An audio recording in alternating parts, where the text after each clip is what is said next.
जय श्री राधे। सभी हरिभक्तों को मेरा राधे राधे। अभी हम श्रीमद् भगवद गीता का अध्याय 7 और श्लोक संख्या 21 का पाठ करते हैं। यो यो याम याम तनुं भक्तः श्रद्धयार्चितुमिच्छति तस्य तस्याचलां श्रद्धां तामेव विदधाम्यहम्। यो यो याम याम तनुं भक्तः श्रद्धयार्चितुमिच्छति तस्य तस्याचलां श्रद्धां तामेव विदधाम्यहम्।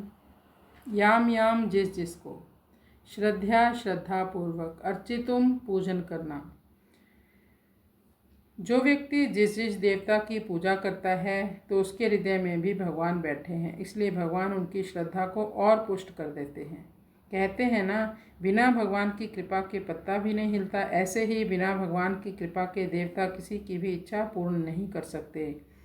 देवता कुछ नहीं कर सकते, कोई किसी की इच्छा नहीं पूर्ण कर सकते भगवान की कृपा के बिना। तो भगवान उनकी श्रद्धा को देवताओं में क्यों स्थापित करते हैं? आपके मन में ये शंका हो सकती है कि क्यों स्थापित करते हैं, अपनी ओर ही क्यों नहीं श्रद्धा को मोड़ देते?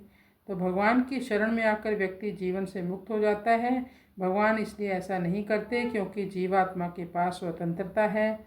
जब तक जीवात्मा भगवान की तरफ उन्मुख नहीं होता तब तक भगवान जीवात्मा को अपनी ओर, अपनी भक्ति में नहीं लगाते। भगवान ने अर्जुन को पूरी गीता का ज्ञान देने के बाद क्या कहा था? जथे इच्छसि तथा कुरु। मैंने तुम्हें उपदेश दिया, अब जैसी तुम्हारी इच्छा हो वैसा करो। तुम स्वयं निर्णय लो, क्या उचित है क्या अनुचित है। भगवान ने प्रत्येक जीवात्मा को स्वतंत्रता दी है। जीवात्मा चाहे तो भगवान में आसक्त हो या शरणागत हो सकता है, चाहे तो परमात्मा से बिल्कुल विमुख होकर भौतिक सुखों में आसक्त होकर 84 लाख योनियों के चक्कर काट सकती है। भगवान और जीव के बीच केवल प्रेम का संबंध है। प्राय मनुष्य दूसरे मनुष्यों को अपनी ओर लगाना चाहते हैं, अपना शिष्य, अपना दास बनाना चाहते हैं। और अब तो बहुत तरह के ऐसे पंथ दिखाई देते हैं कि अपनी ही पूजा करवाते हैं भक्तों से।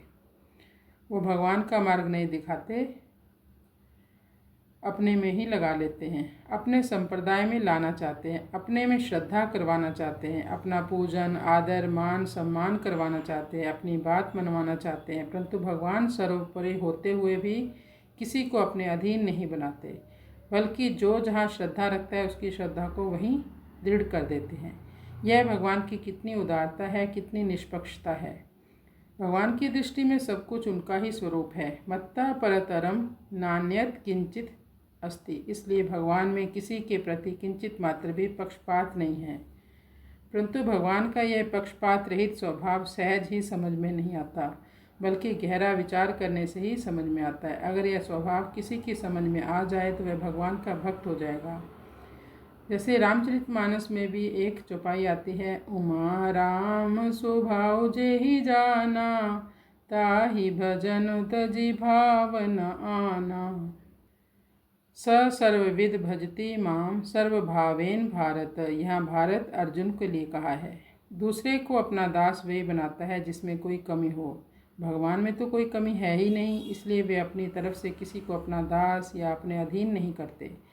परंतु कोई उनका दास बनना चाहे तो वे मना भी नहीं करते और दयापूर्वक उसको दास स्वीकार भी कर लेते हैं। यह उनकी विशेष उदारता है। जैसे छोटे से बालक को देखकर कोई व्यक्ति रीझ जाता है तो इसका अर्थ ये नहीं हुआ कि उस बालक से उसका कोई स्वार्थ भाव है। ऐसे ही जो भगवान का दास बनता है उसके सरल भाव से भगवान रीझ जाते हैं। कृष्णाय वासुदेवाय हरे परमात्मने प्रणतक्लेशनाशाय गोविंदाय नमो नमः।